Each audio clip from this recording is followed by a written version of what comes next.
यह महाकुंभ प्रयागराज का था। सुबह का समय था और गंगा किनारे श्रद्धालुओं की भीड़ लगी हुई थी। नागा बाबाओं की टोली हर हर महादेव के जयकारे लगाते हुए गंगा की ओर बढ़ रही थी। उनकी भव्य शोभा यात्रा देखते ही बनती थी। लेकिन तभी एक साधारण से कपड़ों में एक बाबा ने स्नान के लिए आगे बढ़ने की कोशिश की। जैसे ही बाबा ने गंगा की ओर कदम बढ़ाए, वहां मौजूद सुरक्षा कर्मियों ने उन्हें रोक दिया। आप नहीं जा सकते, एक अधिकारी ने कहा। बाबा ने शांत स्वर में पूछा, क्यों? क्या गंगा पर किसी का अधिकार है? उस बाबा का नाम था बाबा निर्गुण दास। वह एक साधारण जीवन जीने वाले योगी थे जो गुफाओं में साधना करते थे। उनके पास न कोई भव्य चेला था, न कीमती वस्त्र, लेकिन उनके चेहरे की तेजस्विता अलग ही थी। सुरक्षाकर्मी ने कहा, यहाँ नागा बाबाओं का स्नान है, आप बिना अनुमति आगे नहीं जा सकते। बाबा मुस्कुराए और बोले, गंगा तो सबकी है, क्या कोई इस पर भी अनुमति लेनी पड़ेगी? बाबा के साथ खड़े कुछ लोग भी बहस में कूद पड़े। तभी नागा बाबाओं की टोली के प्रमुख बाबा ने इसे देख लिया। उन्होंने कहा, यह बाबा भी हमारे साथ स्नान करेंगे, किसी को रोकने का अधिकार नहीं है। लेकिन सुरक्षाकर्मी टस से मस नहीं हुए। तभी बाबा निर्गुण दास ने गंगा की ओर हाथ उठाया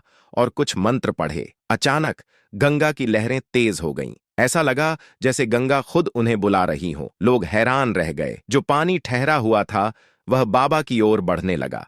यह नजारा देखकर सुरक्षा कर्मियों ने घबराकर बाबा को जाने दिया। बाबा ने गंगा में प्रवेश किया और पूरे श्रद्धा से स्नान किया। स्नान के बाद बाबा ने वहां मौजूद सभी लोगों से कहा, गंगा किसी एक वर्ग, जाति या समुदाय की नहीं है, यह सबकी मां है। जो सच्चे मन से इसे पुकारेगा, गंगा उसे स्वयं बुला लेगी। उस दिन के बाद से बाबा निर्गुणदास की कहानी पूरे मेले में फैल गई। लोग उन्हें गंगा के असली भक्त के रूप में देखने लगे।